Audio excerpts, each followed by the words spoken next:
Welcome to Busy Garden Life.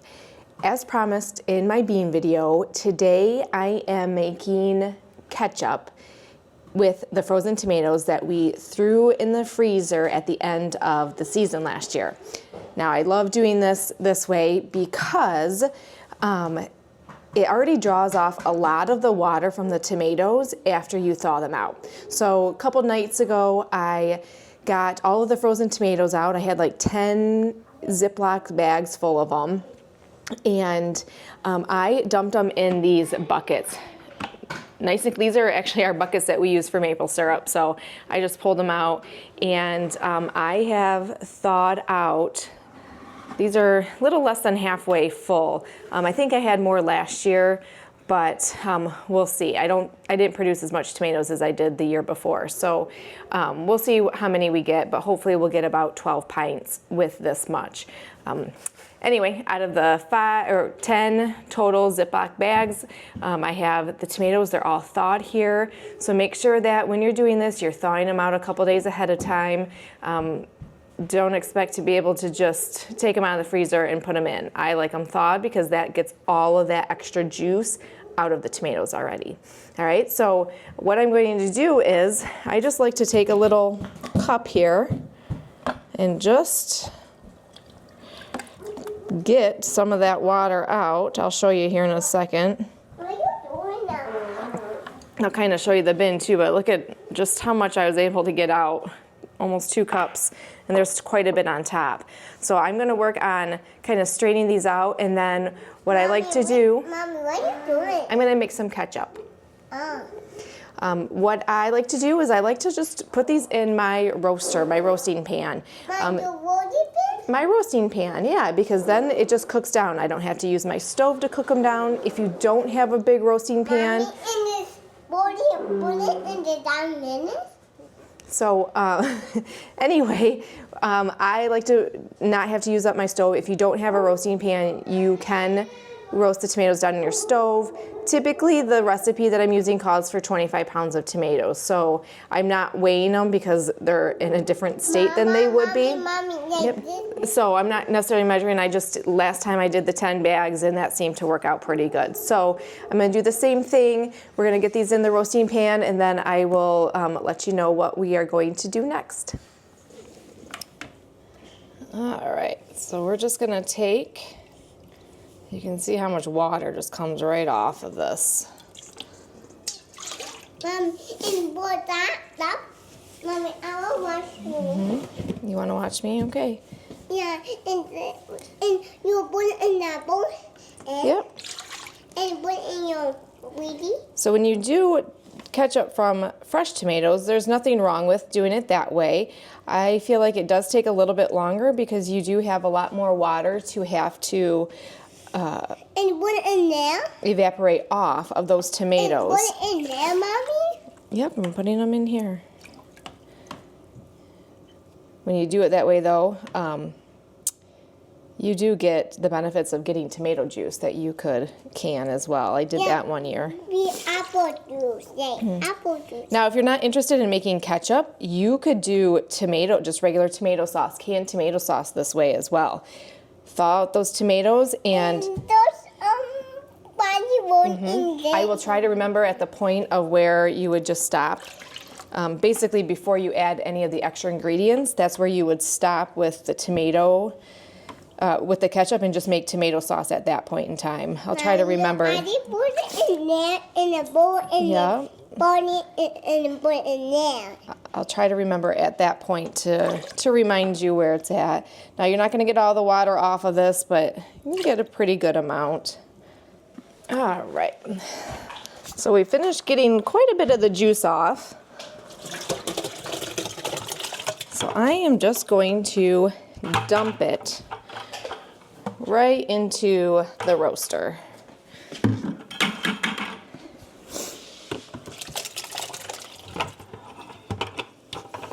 Oh yeah, that's a pretty good amount there.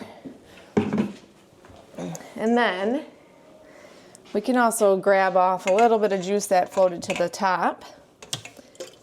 I'll do that after I start it. So We have all of the tomatoes in here. I typically like to use mainly the paste tomatoes, but I do have some cherry tomatoes that I just had so many of them I threw in the freezer and figured they'd be fine for ketchup because we're going to blend it all together anyway. So you don't necessarily have to use a specific type of tomato. You can do whatever tomatoes you have left, anything that you've thrown in there. It really doesn't matter. I also keep all the skins on there. I don't peel them, anything like that. We're going to blend it all up together, and it'll help to thicken it a little bit as well, that I have found. So I'm just going to kind of turn this on. I'm going to put it at 250 just to kind of get it going to start off with. We have enough juice so that it won't burn on the bottom. And we're just going to kind of let the water start evaporating off. And you can see, I dumped one bowl and then I still have a little bit more in this. You can see how much water after thawing it out has just come out of those tomatoes. You can only imagine, like, if you didn't have that, how much longer you might have to cook it down. Now obviously frozen stuff produces a little bit more of that moisture anyway, but with that being said, I feel like this just makes it go by a little bit quicker. The other reason I love using the method of my roaster to do this and using frozen tomatoes is, if I don't end up having time to finish this today, or if it doesn't break down all the way, I can save it for tomorrow. Or if I end up having to go somewhere and or just get tired by the end of the day, I can save it tomorrow to finish canning, just bringing it back up to temperature in a pot. So it's very forgiving when it comes to not having to do it all at once, which is very nice if you are busy. So all right, let's just kind of let this go down. I'll kind of come back a little bit here and there. We'll stir it up every once in a while just to make sure that it's thickening and the water's evaporating off, and go from there. Okay, so I just took out another good chunk of juice. Now, when you get to this point where it's actual tomato juice, initially when I was ladling off some of that water, it was just mainly water. This is good juice. So if you wanted to keep this, I might even can some of it, strain it out, add a little lemon juice, and can it with my ketchup, depending on how much room I have. I'm not sure that I'll be able to or not, or I can just put it in the refrigerator and make some tomato soup out of it tomorrow night or tonight. We'll see. Or you can just dump it, whatever you want to do. But I'm going to come over here. I just wanted to stir it a little bit, kind of make sure that everything's breaking down really good. I'm going to turn the heat up a little bit too. That way we can get some of the evaporation. Now I am not, so I'm turning it up to about 300. I am not putting the lid on it. If you were starting from fresh tomatoes, I would suggest putting a lid on it initially so that it helps those tomatoes to break down. But because they're already pretty soggy from taking them out of the freezer, I don't feel it necessary to do that. So I am just leaving the lid off of it for a while right now and just kind of letting everything break down and evaporate. You can see they're some of the ones that were still kind of whole are starting to break down even more in here. So we're just going to kind of keep letting it go and breaking down more and more. In a couple hours probably, I'm hoping that it'll be down enough that we can add our ingredients for the ketchup. All right, so we'll be back soon. Okay, I'm gonna see if I can get you a closer look at the tomatoes here. There's still some on top, some water and juice on top, but it's definitely thickening up quite a bit. Let's see if I can kind of show you here with the ladle.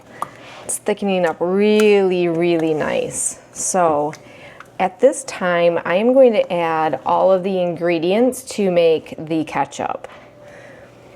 What you need are 2 onions, 2 diced onions,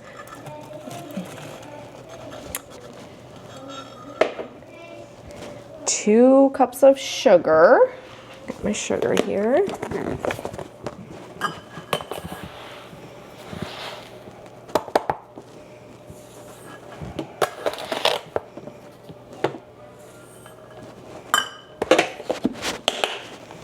Okay.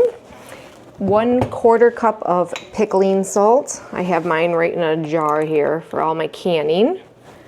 That's 1/4 cup of that. 2 tablespoons, 2 heaping tablespoons of minced garlic. And make sure that it's nice and heaping there. 1/4 teaspoon of celery seed. And 1/2 teaspoon of mustard powder. And then the last thing we need is apple cider vinegar, or vinegar. Okay, you can use regular vinegar, you can do half apple cider vinegar, half regular vinegar. I'm gonna use apple cider vinegar. We need 3 cups of it. I have my homemade vinegar, so it's kind of one of those where it's like, well, I might as well use what I have on hand. I have to strain it out a little bit. It's been fermenting a little bit more, so it's created another little mother in there, so I don't want that in the, that jar is just about 3 cups, perfect. Perfect, perfect.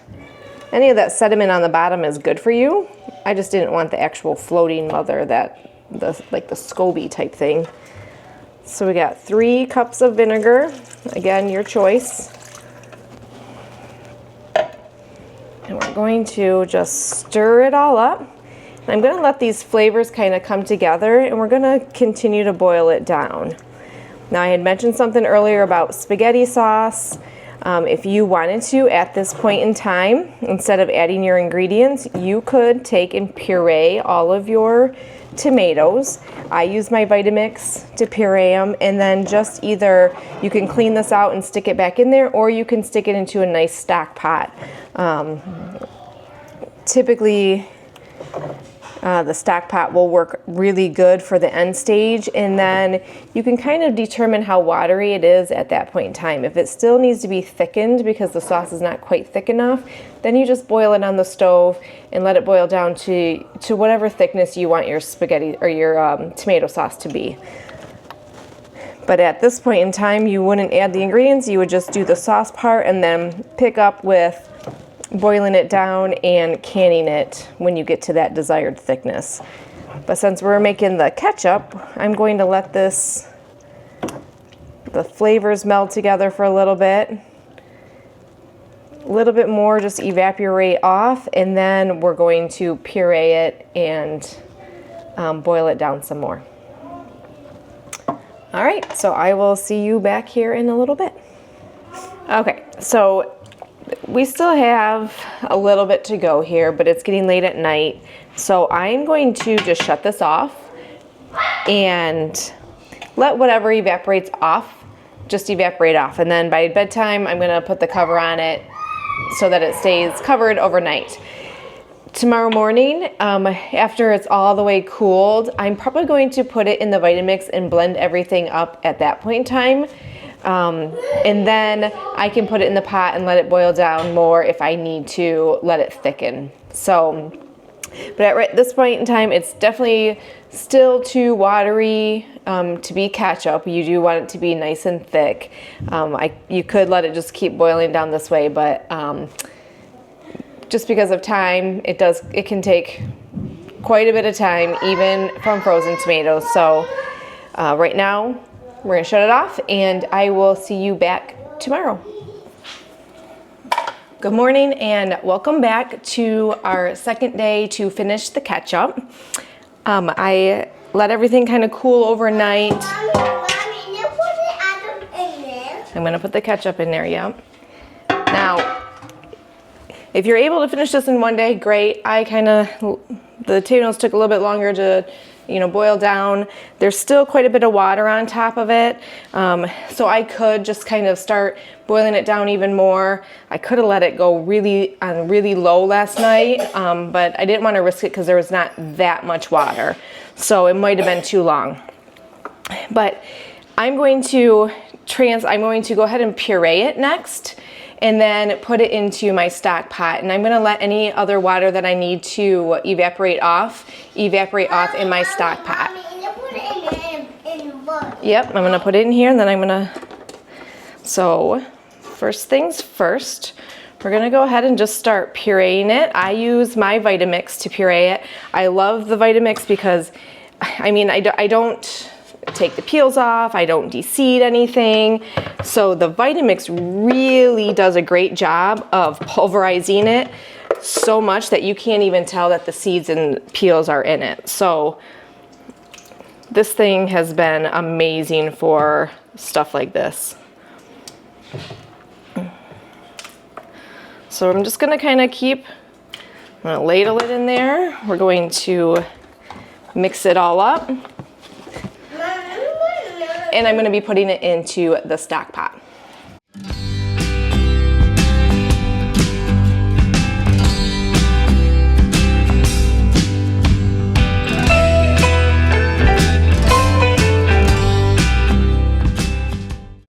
Okay, so I have my last bit of puree going into the pot. We're gonna do a quick taste test. Andrew here loves ketchup. He loves the homemade ketchup. Good. That's good. So if you're worried about your kids liking this, just know that my ketchup snob 7-year-old who puts ketchup on everything loves this recipe. So, okay, I'll get you a spoon too. I don't put ketchup on my sandwich. No, you don't put ketchup on your sandwich. But this is still pretty watery. There's still a lot of boiling down to do. You want it to be thick like ketchup, all right? So it's kind of like an eyeball thing or a preference thing. If you like it a little bit thinner and waterier, you can use that, but there's definitely a lot more to boil down. So I'm gonna turn this on. I'm gonna bring it up to a nice simmer and just let a lot of that water evaporate off. We have church this morning, so I'm gonna kind of let it go at a really low rate while we're at church, but as long as it keeps evaporating off, I'm gonna leave the cover off of it to allow that moisture to evaporate. And then hopefully this afternoon, it'll be boiled down enough that we can can it. All right, so we just got back from church and from lunch, and this is thickening up pretty nicely now. It's definitely a lot thicker, more towards the consistency of ketchup. Still has a little bit to go, but while it's finishing up, I'm gonna go ahead and start getting my water bath canner ready, get that water boiling. Now you could pressure can this if you want to, but I tend to like water bath canning, and we finally finished our little pot filler here and the backsplash, so of course I have to use it on the first chance that I get with my canning project. So we're gonna switch here, and we're just gonna get the water boiling, fill it up and get the water boiling. We got it filled. We're gonna turn it up. We're gonna get this water warm. It doesn't, I mean, we don't have to completely get it to boiling. We just want it to be nice and hot so that when we put our jars in there, they won't bust. And then we'll bring it up to boiling and start our time. In the meantime, I'm also gonna get my jars washed. I just had to go pick some up at the store because I didn't have any more, so I'm gonna wash those, get those prepared, let this cook down, get the water boiling, and we will be ready to go. One thing I wanted to make mention is after I shut the video off last time and my 7-year-old did the little taste testing who loves ketchup, he said, that ketchup's even better than the last stuff. And I said, you should have said that on the camera so that they know that it's really good. And so he just kind of smiled, his cute little smile. So anyway, with that being said, this ketchup is really good. The only difference of this one is from my last one is I used all apple cider vinegar. I don't know if that would make a big difference, but maybe. If you're using homemade, make sure it's 5% acidity, by the way, which is 3.0 on the pH scale. Okay, I think we are ready to can our ketchup. This is looking pretty nice and thick. The water's starting to get a little bubbly on the bottom, and my jars have been in the oven for, I don't know, probably about 15-20 minutes, so those should be nice and warm. So I'm gonna grab them out of the oven. We have our funnel, our little, what is it called, grabber, and our measuring tool to measure the headspace. So let's get the jars out first. This ketchup is better than the last ketchup. And there you go, now you can say it. Yeah. It is better than the last one, huh?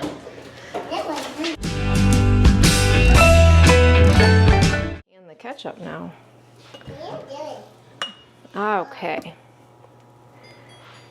So we're going to fill each jar with a 1/2-inch headspace.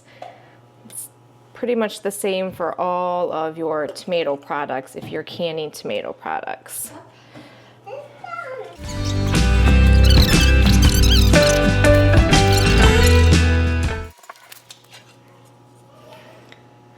All right, we're just gonna double check and make sure there's a 1/2-inch headspace on all of them. There's plenty of room. Could actually add a little bit more if I wanted to. Now we're gonna go through and just kind of debubble it and make sure that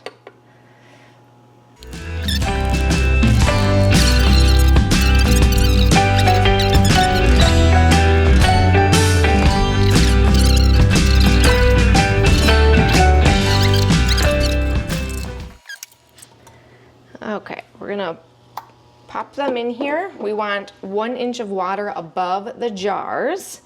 And once they are all in here, we're gonna bring the water up to a boil. Once it gets to a boil, we're gonna start the timer for 15 minutes.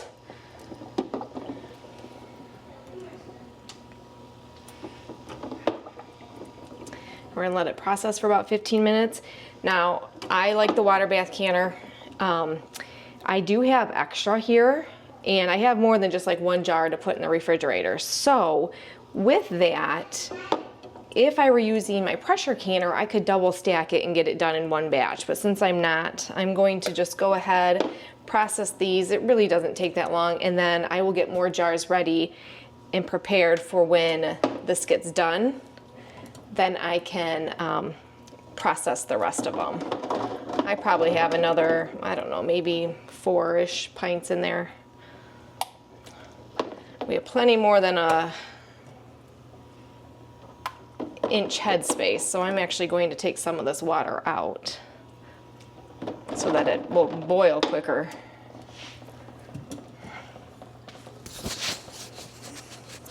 Okay, I'm gonna take some of the water out. I'm gonna cover it, let it come to a boil. Once it starts boiling, we're gonna set the timer, and I will see you when it's done.